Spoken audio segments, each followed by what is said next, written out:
Hi everybody, it's Christine and I am creating another layout in my Simple Dory booklet. This time, and this is I'm still in my April Simple Dory booklet, and I'm working on this spread with the pretty blue, which happens to match my photo perfectly. So there's a couple of little quick tips I wanted to share with you. First of all, one of the things when you're looking at your pictures, if you print them at home, like using Photoshop or another photo editing program, don't forget that you can add type directly to your photograph. So because this is a drink that we have come up with, I wanted to include the actual recipe in our book, so we always have it. And originally I was going to put it down below. I kind of ran out of room because I wanted the picture nice and big. And then I realized I had this beautiful white space here, so I just typed it right on the photograph and printed it out. And then the other thing that I wanted to show you is I'm going to stamp using this StazOn ink, which stamps on photographs really well. The way that I cut the photograph, I left a little extra white border down here at the bottom because I thought it would give it kind of a neat textural effect if I stamped the title kind of half on and half off. Well, standard stamping ink, dye, or pigment is going to smear if you try and stamp that on your photograph. So you want to use an ink called StazOn to stamp your title. So we're just going to do that quick a minute. And my pad is not super juicy, so I'm hoping that I can get a good amount of ink on these. So I'm just going to line that up.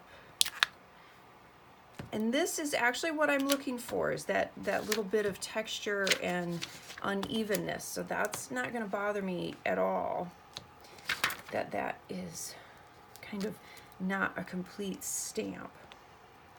Let me find my E. And the stamp set that I'm using is actually a stamp set that is in the upcoming June Traveler's Notebook memory keeping kit, so you're getting a little preview of that as well.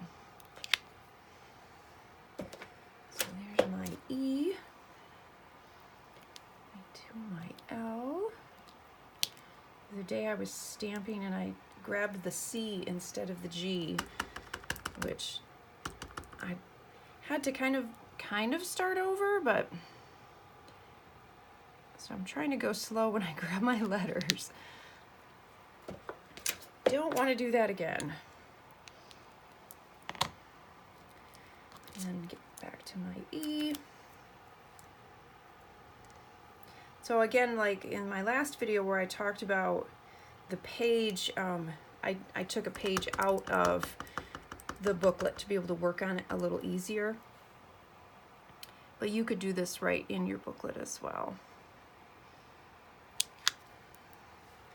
And then one more, but it's just kind of a fun technique for you to stamp. You could stamp completely on the photograph as well. I've done that, and it's kind of a fun effect because it's imperfect. It looks, it just adds some texture, and I like that it looks hand stamped as well. And I'm not lifting up when I stamp down, but I am kind of applying pressure up and down and side to side to try and get that even stamp. So that is my title. And then I'll show you the other thing that I did, because my eyesight is not the best, especially when I'm trying to stamp straight in an area where the lines are really light. Like you can see there's a grid here, but it's hard for me to see that when I stamp. So I took a T-square, and you can do this with a ruler as well, and I drew a little bit of a darker pencil line, and then that helps me keep everything straight. So once this is completely dry, I'll go in and I'll just erase that. So the other things that I did, I used the alpha sticker from the planner add-on, and I just added the word "the." And there, it matches the blue so nice, and it just gives it, there's not a whole lot of color on this layout, but it adds a little bit down there, which I like. The other thing in my last video, I forgot to mention, I said that I used tape to hold my page down while I stamp. This is a repositionable tape. Do not use regular tape. You'll tear your pages. So that's a repositionable tape. I wanted to mention that. So here is my page. And I'll kind of show you what it's going to look like when it's done. I don't want to mess with this too much. I don't want to, even though it stays on and it will dry, you want to give it just a couple minutes. But I took, and I do not remember who this is by, but I had this, I wanted a heavy colored, to kind of offset all the white. I wanted something, a real solid, darker washi tape. So I ran this across, kind of to bring your eye across the page and to bring you right into the glass there. So I ran this across. If you weren't having a separate page, I'd have just run it right across like that. But so there is, that will go in like that. And then I will just add, once it's done, I took one of the tabs and I printed out, it's 5 o'clock somewhere.